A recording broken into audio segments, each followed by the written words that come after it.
Assalamualaikum warahmatullahi wabarakatuh.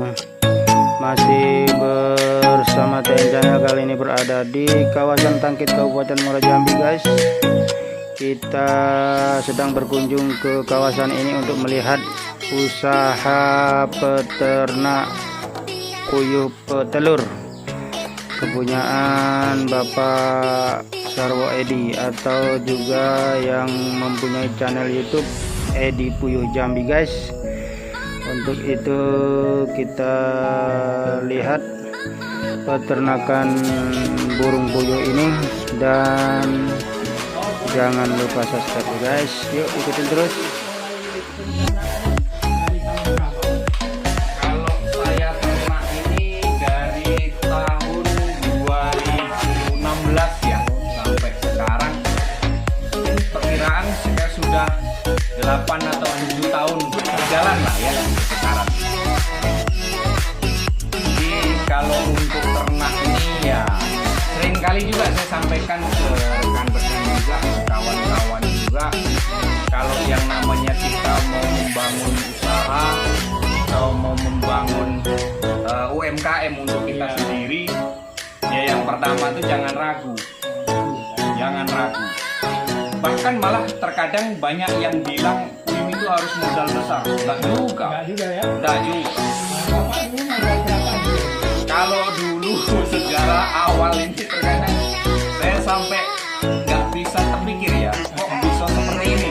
Kalau dulu saya tuh belajar otodidak ya, belajar dari YouTube kawan juga lah. Nah, jadi kita pengen merakit mesin gitu, mesin ternaknya. Jadi karena kita untuk belajar menekan angka modal dulu, yang penting ilmunya kita dapat, ya triplek bekas, dikumpulin. Kemudian saya rakit kelistrikannya seperti apa, otomatis seperti apa, saya pelajari. Nah di awal waktu itu saya mau belajar itu beli telur di Jambi, belum ada modal, ingat saya seperti itu. Kemudian habis lebaran itu anak itu dapat THR, saya pinjam dulu. Berawal dari THR anak. Berapa? Saya pinjam gini, minta pinjam dulu ya, ayah pinjam dulu untuk modal usaha. Gitu. Berapa? 400.000. Anak langsung spontan, kaget balik iyo. Nah, ayolah, namanya masih anak-anak. Jadi berawal dari situ, Pak, saya beli telur 400.000, itu kalau nggak salah dapat sekitar 700 telur. Kemudian saya tetaskan. Setelah itu namanya masih awal ya, kita masih meraba juga. Di situ begitu netas, saya sudah senang hati. Berarti sukses saya nih cara untuk mendalami mesin tetas kan gitu. Berarti perlu dirapikan lagi hasilnya, perlu lagi, berarti rumusnya memang seperti itulah kan gitu. Jadi terus netas, kemudian saya pelihara. Setelah itu saya bingung juga di modalnya. Ini kalau mau saya besarin modal belum ngangkat, kita belum ada modal, dari mana kan gitu, kita beli pakan. Nah terus kemudian itu saya posting di Facebook, ternyata ada yang minat, ada yang ambil. Menjadi 300 dari 700 telur tadi itu hidup di umur 2 minggu itu sekitar 350 ekor. Itu belum tahu jantan betinanya, Mas. Jadi dari pihak toko ini sudah saya ambil semuanya. Sudah diambil, diborong, tapi jantan betina belum tahu loh saya. Nggak apa-apa. Nah terus sudah itu kita dapat duit. Saya berpikir ini bisa untuk modal lagi. Jadi awalnya dari puyuh saya balikan ke puyuh. Saya belum nyicip hasil. Diputar dulu. Sudah nyicip hasil tuh berapa? 2 tahun, Mas. 2 tahun saya baru ketemu hasil. Karena apa? Dari awal saya nggak punya modal. Nah itu tadi, ini lucu ceritanya tuh. Tapi begitu saya main YouTube ya, kawan-kawan pun banyak kejadiannya seperti itu. Yang dari Jombang itu Mas Riswanto itu, di situ malah modal pertama itu nemu puyuh cikok. itu dari puyuh orang lepas. Dipelihara betelor. Dia berpikir ini dicariin ini dulu lah, apa namanya, jantan dulu lah, biar supaya berkembang. Nah alhamdulillah sekarang dia sering komen di YouTube saya itu sekitar 200-an saya berkembang. Malah dia sering tanya mau belajar kepembibitan.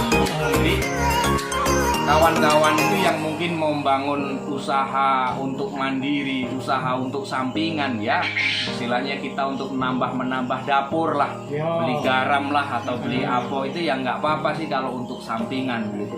Memang kandang kita desain seperti ini. Jadi tujuannya apa? Tujuan saya itu agar supaya yang belajar ke sini itu nggak ngedon, nggak minder dua. Oh iya benar-benar. Ini kandang ini harus besar, terus air minumnya pakai nipel, terus ini harus di lantainya harus di semen, yang nggak juga. Jadi biar supaya rekan-rekan yang modalnya itu di bawah bisa merangkak. Maksud saya seperti itu. Nggak perlu kita modal besar di awal. Memang kalau mau modal besar bisa, tetapi gini loh, sering saya sampaikan, kita modal besar tapi kalau ilmu nggak punya, sia-sia ya Pak. bunuh diri kita jadinya gitu loh. Yang penting ilmunya dulu. Yang penting ilmunya dulu. Nah terus terkadang kawan-kawan juga gini, kalau dia mau usaha itu bingung nanti ngejual telurnya kemana Pak. Nah itu memang harus perlu itu Pak. Nah itu untuk pengembangan tuh kadang-kadang saya bilang gini, untuk menguatkan mental kawan-kawan ini. Ya karena namanya kita ini ada yang dagang, pasti ada yang beli. Ada yang beli. Kan nggak mungkin enggak gitu. Gitu. Pemasarannya lah. Pemasarannya. Misalnya kita bikin batu bata, ya pasti ada yang beli. Nggak mungkin enggak, itu sudah kodrat hidup. Nah untuk di langkah awal dulunya kita di Jambi ini jalan masing-masing. Artinya harga itu satu kandang beda-beda. Beda-beda ya Pak. Karena kita tidak tahu. Nah terus saya punya keinginan dan juga terkadang itu dari provinsi-provinsi tetangga masuk telur dengan harga yang murah. Nah itu yang menjadi saingan kita. Dia masuk murah karena apa? Kalau untuk puyuh ini lain daerah lain ini ya, lain daerah lain harga, lain pemasaran, lain harga pakan, lain juga harga telur. Masuk dari tetangga ke sini, begitu masuk banyaknya bukan main. Nah, begitu masuk harganya murah. Karena di provinsi tetangga pakannya murah. Jadi di kita pakannya mahal. Mau nggak mau setiap agen ke pasar nih, setiap peternak berangkat ke pasar ditolak dengan harga yang ada di Jambi. Mau nggak mau ngikuti harga dari luar.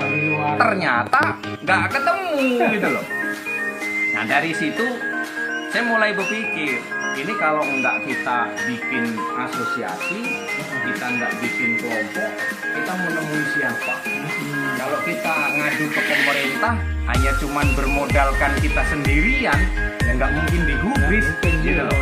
Akhirnya saya gerilya, saya cari kawan peternak-peternak, saya kumpulin, saya bikin grup. Setelah itu saya nekat, saya kumpulin, yuk kita bentuk asosiasi, kita bentuk kelompok. Nah ini alhamdulillah kelompok ini terbentuk Mas. Terbentuknya kelompok ini di 2 kabupaten, kabupaten kota dengan kabupaten Muaro Jambi yang berdekatan. Yang sampai ini alhamdulillah kalau untuk peternak yang ada di Jambi, di data kita itu sekitar 50 lebih. Oh, banyak juga ya. 50 lebih ya. Ternyata iya 50 peternak. Ternyata mereka bermunculan setelah adanya permasalahan, mereka bermunculan. Akhirnya dengan kejadian yang seperti itu secepatnya saya ngerespon dengan ketua, dengan sekretaris, ini harusnya kita bikin surat audiensi masalah pakan dengan masalah harga penjualan. Masinglah kita tujukan ke DPR, kita tujukan ke gubernur, mana nanti yang respon. Alhamdulillah direspon oleh pihak DPR. Kita dipanggil, keluhannya seperti apa kita sampaikan. Begitu kita balik jarak 5 hari tap normal sampai sekarang. Nah itu beliau cuma berpesan ini kemungkinan untuk di awal subsidi akan kita laksanakan. Tetapi subsidi kita lakukan di hulu, dari hulu kita subsidi. Nah jadi balik dari situ jarak 5 hari normal sampai sekarang. Nah itulah gunanya asosiasi yang ada di Jambi. Kalau kita mau jalan masing-masing nggak bisa ya. Sulit gitu. Mau berkembang dari mana? Makanya sekarang peternak di Jambi walaupun baru muncul merasa terayomi. Begitu pakan naik, ketuanya saya WA, Pak Ketua naikkan aja harga telur. kesepakatan dengan kandang. Nah, kompak. Jadi kita bikin surat, naikkan telur berdasarkan naiknya harga pakan. Udah dicap kelompok, kita share, kita kasih tahu ke agen-agen yang ada di sini. Aman urusannya gitu. Kalau kemarin nggak kita bentuk asosiasi, itu Salah kita mau naikkan sulit kita. harga. Kita naikkan ngamuk pedagang. Kalau Ini siapa yang mau naik? iya, tapi kalau kita berdasarkan surat yang pas, prosedur yang pas, nah itu berkemungkinan bisa diterima. Dan juga sih kami juga pengen punya saran untuk ke pemerintah ini. Kita kalau mengoreksi, terus kita berkaca, kita sudut pandang dari provinsi-provinsi tetangga, itu penjualan kita nggak pakai piring lagi. Begitu ya. Intinya 100. Di Palembang, di daerah Lampung, di Jawa, ini sudah main kiloan. Kita kalahnya di sini. Oh. Gitu. Jadi kalau di daerah yang kiloan itu mereka berlomba-lomba agar supaya telur ini besar-besar.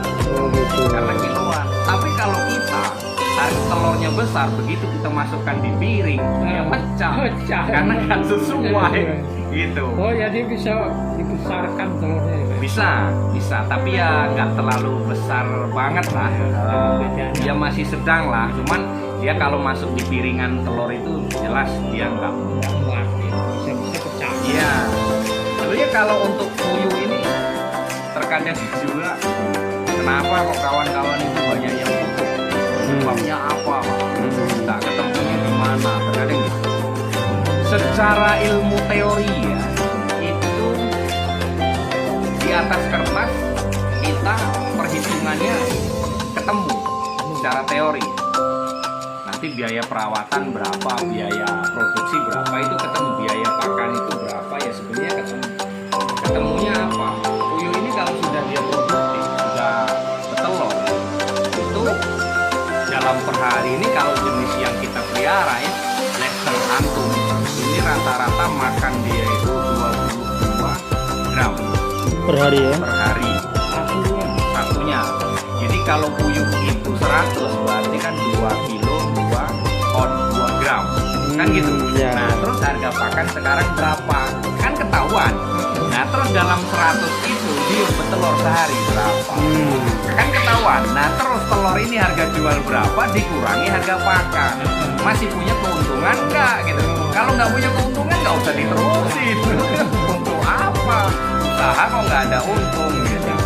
Capek wae yang ada. Nah, itu jadi kadang-kadang ya banyak sih kawan-kawan yang belajar ke sini, bukannya yang ada di Jambi wae mas, tapi justru kadang dari Bangko, dari Tebur itu tahan nginep di sini, nginep di sini. Cuman kalau sekarang sudah saya permudahkan dengan adanya channel saya.